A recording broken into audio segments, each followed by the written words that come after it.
Hello everyone, नमस्कार। Welcome back again to proxy Gyan. मैं आपका एजुकेटर सैयद शाहबाज दिल से स्वागत करता हूं हमारे प्रॉक्सी ज्ञान यूट्यूब चैनल पे।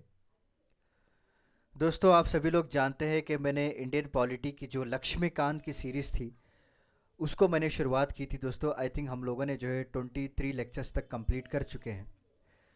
तो उसके साथ साथ जो है मैं हमारी टीम ने सोचा है कि क्यों ना हम एनसीईआरटी को भी पैरेलली कवर कर दिए जाए। ओके, ताकि आपको भी जो है दोनों सब्जेक्ट्स एक स्टैंडर्ड बुक से कवर हो जाएगा और दूसरा जो है आपको एनसीईआरटी से भी कवर हो जाएगा। दोस्तों, दोनों हम पैरेलल करवा देते हैं ताकि आपका भी टाइम वेस्ट ना हो, क्योंकि आप जो है सेपरेटली फिर एनसीईआरटी पढ़ने बैठेंगे, उसके बाद फिर स्टैंडर्ड बुक के वीडियोस देखेंगे।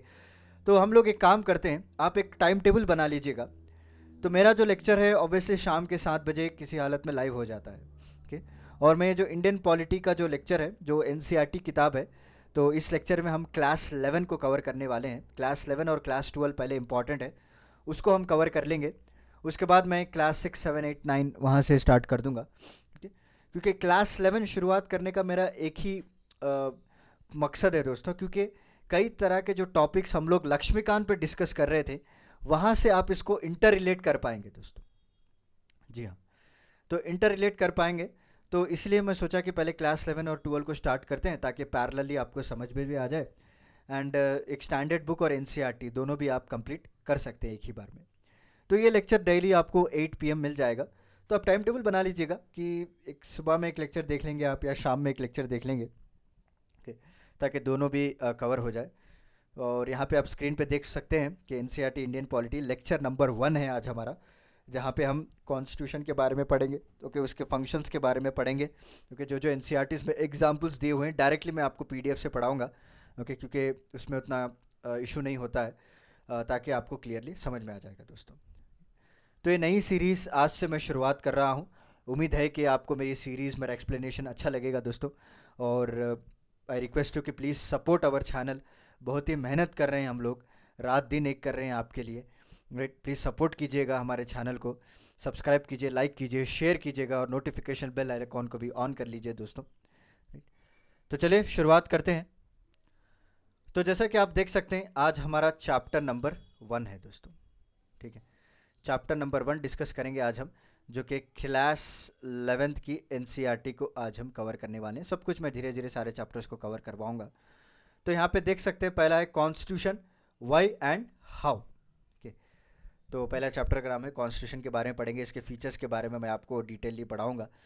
देखिए यहाँ पे लिखा हुआ है, why do we need a constitution. दोस्तों देखिए, एक मिनट यहाँ पे कलर चेंज कर लेता हूँ, रेड रख लेते हैं। ओके, सो पहला क्वेश्चन जो है, एक बच्चा सवाल कर रहा है कि why do we need a constitution. Constitution होता क्या है, उसके फंक्शंस क्या है, और कॉन्स्टिट्यूशन का रोल क्या होता है दोस्तों एक सोसाइटी में। ओके, देखिए हमारे जो बड़े बड़े दिग्गज लोग हैं, जो हमारे कॉन्स्टिट्यूशन मेकर हैं, डॉक्टर B.R. अम्बेडकर जी, उन्होंने ऐसे ही ऐसा बनाया नहीं कुछ टाइम पास करने के लिए। राइट, उन्होंने सारे जो असेंबली थी, कॉन्स्टिट्यूंट असेंबली, कई तरह के कंट्रीज़ के कॉन्स्टिट्यूशंस को रेफ़र किया।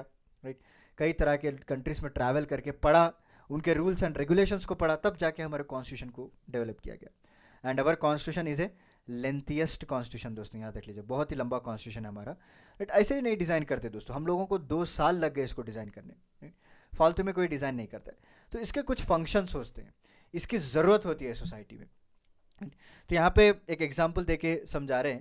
यहाँ पे देखिए, हमारे सपोज मान लीजिए आप एक ग्रुप में हैं। राइट, वहाँ पे डिफरेंट डिफरेंट रिलीजन्स के लोग हैं, जैसे हिंदूस हो गया, मुस्लिम्स हो गए, क्रिश्चियंस हो गए। राइट, और कई सारे से लोग हैं जो नास्तिक होते हैं। राइट, एथिस्ट होते हैं, जो रिलीजन को भी नहीं मानते हैं। दे हैव डिफरेंट प्रॉस्पेक्ट्स होते हैं, दे डिफरेंट प्रोफेशंस होता है, डिफरेंट एबिलिटीज़, डिफरेंट हॉबीज़ होती हैं दोस्तों। राइट, कई तरह के लोग गरीब है, कई तरह के लोग अमीर है, कई बूढ़े हैं, कई जवान हैं। जवान से याद आ गया यार, शाहरुख का पिक्चर। तो यहाँ पे अगर आपने देखा होगा कि इन ग्रुप के बीच में कई तरह के डिस्प्यूट्स होने के बहुत सारे चांसेस हैं। देखिए, पैराग्राफ पढ़ने की ज़रूरत नहीं, मैं आपको इसका क्रक्स बता दे रहा हूँ। कई तरह के डिस्प्यूट होने के चांसेस है दोस्तों। ओके, सेफ्टी एंड सिक्योरिटी के चांसेस हो सकते हैं हमारे इंडिया के लिए। राइट, और मेन बात यहाँ पे आप देख सकते हैं, डिस्क्रिमिनेशन होने के बहुत सारे चांसेस है इधर। रिलीजन के बेसिस पे, कैस्ट के बेसिस पे, राइट, सेक्ट के बेसिस पे, ओके, जेंडर के बेसिस पे, हर एक चीज़ पे डिस्क्रिमिनेशन होने की संभावना है। तो यहाँ पे सारे लोगों को एक यूनिटी इन डाइवर्सिटी में लाने के लिए, सारे ग्रुप्स को एक जगह मिलकर जीने के लिए we should need some cooperation, we should need some kind of guidelines, okay, ताकि हम उनको बता सकें कि अगर आप किसी के साथ गलत कर रहे हैं तो आपके साथ भी जो है प्रॉपरली सज़ा दी जाएगी, पेनल्टी रहेगी, राइट, प्रिजन रहेगा, सब कुछ रहेगा। और उसके साथ साथ कुछ राइट्स भी दिए जाएंगे दोस्तों। आपको फुल राइट्स हैं कि आप अगर आपके साथ कोई बदतमीज़ी कर रहा है, आपके राइट्स को छीन रहा है, तो आप जो है कोर्ट्स के पास जा सकते हैं, आपके पास रेमेडीज़ के ऑप्शन दिए गए हैं।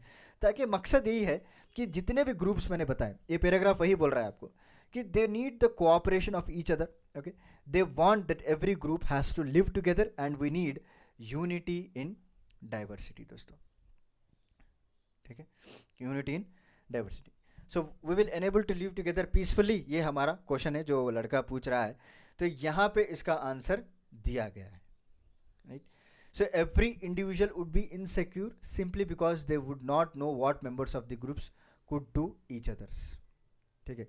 देखिए, अगर आप सपोज मान लीजिए हिंदूज का अलग सेपरेट ग्रुप है, मुस्लिम्स का अलग सेपरेट ग्रुप है, राइट, पारसी वालों का अलग सेपरेट ग्रुप है, क्रिश्चियंस का अलग सेपरेट ग्रुप है, तो अगर ये अपने आप को अपने ग्रुप का ही समझने लगे, okay, then they will not come to know कि ये लोग अगर साथ में मिल जाए तो ये लोग क्या क्या कर सकते हैं, okay, whatever the rights they have they will not come to know दोस्त, अगर सिर्फ ये इंडिविजुअली अपने ग्रुप्स के लिए काम करते रहेंगे। So they must be the cooperation between all the groups, okay, and all the laws should be enforceable. So if citizen has no assurance that other will follow these rules, they will themselves have no reason to follow these rules. Okay? तो इसीलिए इसको rules को जो है legally enforceable किया गया ताकि everybody will follow this rules, अगर नहीं करेंगे तो आपको पनिशमेंट दी जाएगी। तो उसी के चलते हुए यहाँ पे पहला फंक्शन ऑफ कॉन्स्टिट्यूशन को डिफाइन किया गया, to provide a set of basic rule that allows for the minimal coordination among the members of the society. जितने भी मेंबर्स ऑफ सोसाइटी हैं, हिंदूस है, मुस्लिम्स है, पारसीस है, ओके, सिख्स हैं, ओके, जितने भी मेंबर्स ऑफ सोसाइटी हैं, सो इनको एक प्रोवाइड सेट ऑफ रूल्स बताए गए हैं दोस्तों, ओके। तो एक सेट ऑफ रूल्स इनको दिया हुआ है ताकि वो फॉलो कर सके, अगर उनके खिलाफ कोई चाहता है तो उनको पनिश कर सके दोस्तों, ठीक है। समझ में आ गया फर्स्ट क्वेश्चन क्या है, फर्स्ट जो फंक्शन बताया गया। चलिए अभी देखते हैं। Next specification of decision making powers. So decision making powers के बारे में क्या बताया, देखिए, constitution is a body of fundamental principle according to which a state is constitute और गवर्न, ओके। देखिए, कोई भी किताब चलाने, कोई भी एक कंपनी चलाने के लिए हमको एक मैनुअल की ज़रूरत पड़ती है, okay?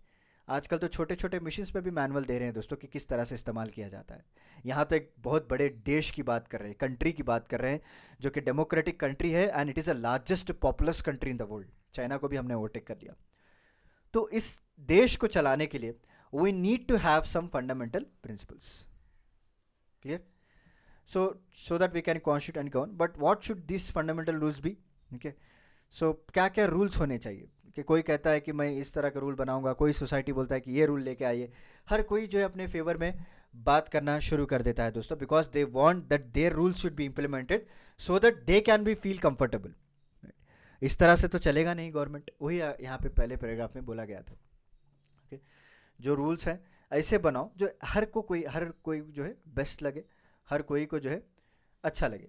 तो उसी तरह the constitution has provided answer to this question.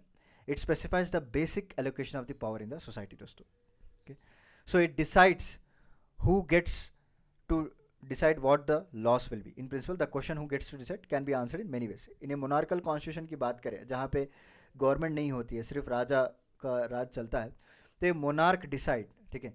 In some constitution like old Soviet की बात करें तो वहाँ पे सिंगल पार्टी होती है, तो वो सिंगल पार्टी डिसाइड करती है कि क्या क्या रूल्स एंड रेगुलेशंस होने चाहिए। बट हमारी जो कंट्री है, ना तो वो मोनार्क है, ना तो वो कोई सोवियत यूनियन की तरह सिंगल पार्टी है। हमारी जो कंट्री है वो क्या है, डेमोक्रेटिक कंट्री है। हमको फुल आज़ादी दी गई है कि हम जो पार्टी चाहे उसको सेलेक्ट कर सकते हैं दोस्तों, उसको इलेक्ट भी कर सकते हैं, ओके ओके, उसको गिरा भी सकते हैं, डिसॉल्व भी कर सकते हैं, दोबारा लेके आ सकते हैं।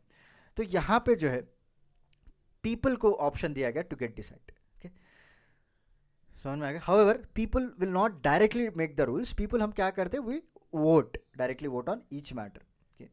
सो वोट करके हम जो है रिप्रेजेंटेटिव्स को सेलेक्ट करते हैं and this representatives whatever the selected वो जाके हमारे लिए रूल्स लॉस बनाते हैं दोस्तों, okay. So parliament gets to decide the laws and policy and that parliament itself be organize in a particular manner, okay. So before identifying the laws in any given society, you have to identify who has the authority to enact it. Okay. So कौन से loss पहले देखिए, हमारे country जो है democratic country है। Democratic country होने के नाते क्या है, पब्लिक को वोटिंग का पावर दिया गया है। ओके, पब्लिक वोट करेगी। सो वोट करने के बाद क्या करेगी दोस्तों, रिप्रेजेंटेटिव को चुनेगी, ये जाएगा पार्लियामेंट में, ठीक है, और पार्लियामेंट में जाके हमारे लिए पॉलिसीज लॉस को बनाता रहेगा, ठीक है, इसी तरह है। तो यहाँ पे parliament has authority to enact laws, there must be law that bestows this authority on parliament in the first place. This is a function of the constitution, it has authority that constitute the government in the first place दोस्तों। okay? और second function की बात करें, the second function of the constitution it to specify who has a power to make decision in a society. It decide how the government will be constitute. तो पहला function मैंने बता दिया कि सोसाइटी को जीने के लिए certain basic set of rules को बनाएंगे। और दूसरा फंक्शन क्या है दोस्तों, कि who has the power to take decision on the society. किसके हाथ में पावर होता है, पार्लियामेंट के हाथ में। Parliament has an authority to make the laws of the society. Next है limitation on the powers of government, ठीक है। सो क्या क्या लिमिटेशंस रखाए गए on the powers of government की बात करें, so this is clearly not enough. Suppose you decided who had authority to make decision, तो वहाँ पे एक लिमिटेशंस भी रखना बहुत ही ज़रूरी है दोस्तों, वरना क्या होगा, ये जो डेमोक्रेटिक गवर्नमेंट है धीरे धीरे धीरे धीरे जो है मोनार्क गवर्नमेंट में बदलना शुरू कर देगी। अगर आप इनकी लगाम नहीं देंगे इनको, तो क्या होगा दोस्तों, ये अपनी मन मर्जी चलाएंगे, उनके खुद के लॉस डेवलप करेंगे। ओके, माइनॉरिटी सेक्शंस को, जो अनप्रिविलेज्ड सेक्शंस को दबाना शुरू कर देंगे दोस्तों, प्रिविलेज सेक्शंस को प्रेफरेंसेस देना शुरू कर देंगे, तरह तरह के प्रैक्टिसेस, अनफेयर प्रैक्टिसेस को फॉलो किया जाएगा, डिस्क्रिमिनेशन फॉलो किया जाएगा। तो हमारे कॉन्स्टिट्यूशन ने दोनों चीज़ें प्रोवाइड की। एक, लॉ मेकिंग बॉडी कौन होनी चाहिए वो भी बता दिया आपको। दूसरा, लॉ मेकिंग बॉडी पे किस तरह से रेस्ट्रिक्शंस लगाना है वो भी हमने पढ़ लिया। ओके, अभी हम देखने वाले हैं। तो यहाँ देखिए, so suppose you decided who had authority to make the decision, but then this authority passed the laws that you were thought patently unfair। दोस्तों ऐसा लॉ पास किया उन्होंने जो कि आपको लग रहा है कि वो गलत है। जैसे मान लीजिए कि आपको अपने रिलीजन से प्रैक्टिस करने से वो लोग प्रोहिबिट कर रहे हैं, आप अपने खुद के क्लोथ नहीं पहन सकते, पर्टिकुलर कलर नहीं पहन सकते, लोगों के गाना नहीं गा सकते, पर्टिकुलर ग्रुप में जाके आप ज्वाइन नहीं हो सकते, आप आपकी प्रॉपर्टी नहीं ले सकते। भाई ये क्या गवर्नमेंट बना रहे हैं या कुछ मन मर्जी चला रहे हैं? ओके, ये और भी एग्जांपल्स दिए, देखिए यहाँ पे कि आप जो है वेल्थ से पानी ड्रॉ नहीं कर सकते। ये तो सरासर जुल्म हो गया ना लोगों के पर। तो ऐसा नहीं कि गवर्नमेंट को हमने सेलेक्ट कर लिया और वो अपनी मन मर्जी से तरह ये कर रहे हैं। तो ये तानाशाही को रोकने के लिए एक गवर्नमेंट का जो पावर है उसको कम करने के लिए थर्ड फंक्शन इंट्रोड्यूस किया गया है दोस्तों, ठीक है। क्या है third function? The third function of the constitution is to set some limits on what government can impose on its citizen, okay, and these limits are fundamental in sense that government may never trespass them दोस्तों, ठीक है, क्योंकि public को क्या दिया हम लोगों ने, फंडामेंटल राइट्स का पावर दे रखा है।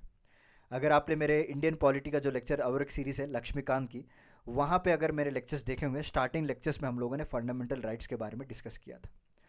तो वहाँ पे मैंने आपको क्लियरली बताया था दोस्तों कि पीपल जो हम सिटीज़न हैं, इंडियन सिटीजन्स के पास कौन से ऐसे फंडामेंटल राइट्स हैं, अगर उसको हम वायलेट होता है कोई, तो आप डायरेक्टली सुप्रीम कोर्ट के पास जा सकते हैं या हाई कोर्ट के पास जा सकते हैं, राइट, प्रॉपरली एक्शन लिया जाएगा दोस्तों। तो ये सारे ऐसे फंडामेंटल राइट्स हैं जो पब्लिक को दिए गए कि गवर्नमेंट जो है नेवर ट्रेसपास देम, उससे वो आगे बढ़ नहीं सकती। इससे क्या होगा, गवर्नमेंट के पर भी जो है सर्टन टाइप ऑफ लिमिटेशंस होंगे दोस्तों, कि वो भी डरेगी कि हाँ भैया अगर हम लोग कुछ गलत करेंगे तो पब्लिक के पास पावर है, they can dissolve us, they can bring a new government दोस्तों। So constitution limit the power of government in many ways. The most common is nothing but, अभी जस्ट मैंने आपको बताया ना फंडामेंटल राइट्स के बारे में, जो सारे के सारे सिटीजन्स के पास है। अगर कोई भी वायलेट करता है ना, तो constitution will protect the basic cluster of the rights दोस्तों, okay, and citizen will be protected from being arrested arbitrarily and for no reason. Okay, so article 20 और 21 के बारे में आपने पढ़ा होगा, इमरजेंसी लग भी जाए ना तब भी जो है इन आर्टिकल्स को हटाया नहीं जाता, ओके, कि आप बगैर किसी रीज़न के अरेस्ट नहीं कर सकते। This is one of the basic limitation among the power of government. And citizen भी जो है उनके पास भी कई तरह के बेसिक लिबर्टीज़ होते हैं, जैसे कि आर्टिकल 19। सो आर्टिकल 19 में आपने देखा होगा 6 उसके अंडर राइट्स हैं, ओके, पहले 7 हुआ करते थे। जो राइट टू प्रॉपर्टी है, वो right to property fundamental right से हटाकर उसको लीगल राइट बना दिया गया है दोस्तों, ओके। आर्टिकल 300 के अंदर इसको इंक्लूड कर दिया गया, that is different part. But यहाँ पे देखिए ये जो बताए हैं ना, freedom of speech, freedom of conscience, freedom of association, freedom to conduct trade और बिजनेस, ये सारे के सारे क्या है, आर्टिकल 19 के तहत है दोस्तों, आर्टिकल 19 के तहत इसको कवर किए गए हैं। In practice this rights can be limited during the times of national emergency, however दो आर्टिकल्स हैं, article 20 and 21, they can't be removed during the national emergency. समझ में आ गया? अब तक 3 फंक्शंस हमने पढ़ लिए। पहले बेसिक सोसाइटी के लिए क्या रूल्स है, मिनिमम सेट ऑफ रूल्स। दूसरा क्या है दोस्तों कि कौन बना सकती है लॉस, गवर्नमेंट बना सकती है। तीसरा there are limitation on the governments. ठीक है, चलिए next aspiration and goals of a society की बात करें, क्या क्या गोल्स होने चाहिए। सो पर्टिकुलरली जो है एस्पिरेशन गोल्स ऑफ सोसाइटी की बात करें तो मेनली हमको यहाँ पे देखेंगे, तो मेन जो मुद्दा है यहाँ पे सोसाइटी के रिलेटेड बात करें तो इट इज़ अबाउट इनइक्वालिटी। दोस्तों ये पैराग्राफ भी वही बोल रहा है कि हमारे सोसाइटी में जो है बहुत सारे लिमिटेशंस लगाए गए हैं। We have a deep entrench inequalities of various kinds, बहुत सेक्टर्स में हमको इनइक्वालिटी है। Okay, so we need to overcome this and government has to take positive measures to overcome form of inequality और deprivation. देखिए paragraphs देख के डरिएगा मत, यहाँ पे जो मैं क्रक्स है, जो इंपॉर्टेंट पॉइंट्स है वो मैं आपको समझाता जाऊँगा। ओके, वही एग्जामिनेशन पॉइंट ऑफ व्यू से इंपॉर्टेंट है। तो इनइक्वालिटी को फॉर एग्जांपल यहाँ पे देख सकते हैं, India aspires to be a society that is free of caste discrimination. If this is our society aspiration, तब गवर्नमेंट का काम ये होता है कि he has to take necessary steps to achieve this goal. Okay, suppose यहाँ पे south Africa का एग्जाम्पल दिया गया है, यहाँ पे आप देख सकते हैं, which had a deep history of racial discrimination and its constitution had to enable government to end the racial discrimination. दोस्तों पुअर और गरीब नो पुअर और रिच के बीच में जो गैप है उसको कवर करना है। ब्लैक एंड वाइट था, डिस्क्रिमिनेशन बहुत हो करते थे साउथ अफ्रीका में, राइट। सो इसलिए उसको ख़त्म करने की बात की। यहाँ पे अगर आप देखेंगे, the framers of Indian constitution for example thought that each individual society should have all that is necessary for them to lead a life of minimal dignity and social self respect.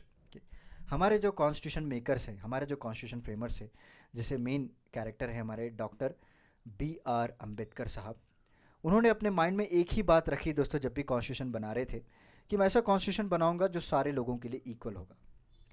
कोई भी discrimination नहीं होगा, सब लोगों को जो है एक सोशल लाइफ मिलेगी, सोशल सेल्फ रिस्पेक्ट मिलेगा, एक डिग्निटी मिलेगी सोसाइटी में। Okay, they will have dignity to live with that and they have enable the government to take positive welfare measures, some of them are legally enforceable. ठीक है, तो ये सारे points यहाँ पे बता रखे हैं एंड इसीलिए एक फोर्थ फंक्शन यहाँ पे डिराइव होता है, that is the fourth function of constitution is to enable the government to fulfill the aspiration of the society and create condition for just society. दोस्तों क्लियर, क्या क्या, to enable the government to fulfill the aspiration of a society and create a condition for just society, मतलब equal society का एक conditions यहाँ पे बनाया जाएगा। तो थोड़े एग्जांपल्स दिए गए हैं, बट नेक्स्ट पॉइंट यहाँ पे है fundamental identity of A people. So finally and perhaps even most importantly a constitution express the fundamental identity of the people. दोस्तों ओके, तो घुमा फिरा के यही कहना चाहते हैं लोग कि the constitution will derive the fundamental identity of the people. This means the people as a collective entity came into being only through a basic constitution. It is by agreeing to the basic set of norms about how one should be governed and who should be governed to form a collective identity.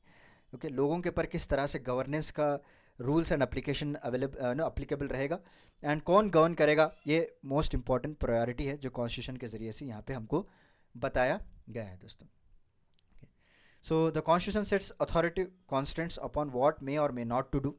It defines the fundamental values. Okay, moral identity के बारे में बताता है आपको, political and moral values के बारे में बताता है जो डिफरेंट कॉन्स्टिट्यूशनल ट्रेडिशंस पे चलते आ रहे हैं। And most modern constitution creative form of government that is democrat in some respects. Okay, so आजकल आपने देखा होगा कि जिस तरह से कॉन्स्टिट्यूशन डिज़ाइन करते हैं वो ज़्यादातर डेमोक्रेटिक फॉर्म ऑफ गवर्नमेंट में ही इसको अप्लीकेबल किया जाता है, ताकि to provide basic certain rights. Okay, and most एशन और an amalgamation of a complex set of historical tradition. दोस्तों they weave together the diverse group that reside within the nation in different ways. For example, German identity was constituted by being ethically German. The constitution gave expression to this identity, and Indian constitution on the other hand does not make any ethnic identity or criteria for citizenship. दोस्तों okay, यहाँ पे कोई properly ethnic, आपने देखा होगा कि Muslims का अलग, हिंदूज का अलग, क्रिश्चियंस का अलग, उस तरह से कोई एक एथनिक आइडेंटिटी प्रोवाइड नहीं करता. We are all Indians. Okay. Different nation embody different conception what the relationship, okay, and between the region of the nation and central government should be. But हमारा जो है the relationship should constitute national identity. This is very very important. Okay. यहाँ पे जो है क्या है दोस्तों, यहाँ पे कोई भी रिलीजन नहीं है, कोई भी एथनिक आइडेंटिटी नहीं है. ठीक है. यहाँ पे क्या है, we have only national identity. ठीक है, समझ में आ गया. तो यहाँ पे आप देख सकते हैं इधर limitations on power. The government can not order any citizen to follow और not to follow any religion. Okay, limitations लगाए गए. Government must try to reduce inequalities in income and wealth. The president has the power to appoint prime minister. दोस्तों कौन से article के under आता है ये बताइएगा मुझे. The Constitution, the supreme law that everyone has to be obey. An Indian citizen is not limited to the people of any race, caste or religion. यहाँ पे clearly mention किया हुआ है. Next है हमारा the authority of the Constitution. तो यहाँ पे अगर आप देख सकते हैं authority of the Constitution, what is Constitution, how effective is a Constitution, is a just, okay, वो हम पढ़ेंगे. So Constitution is a compact document that comprises of number of articles. दोस्तों अभी कितने आर्टिकल है, 395 आर्टिकल्स है ना I think. Okay, so number of articles है about the state, specifying how state is to be constituted and what norm should be follow. दोस्तों right. So we have a series of documents, we have a series of decision, we have a series of amendments, okay, to perform under the constitution which was mention.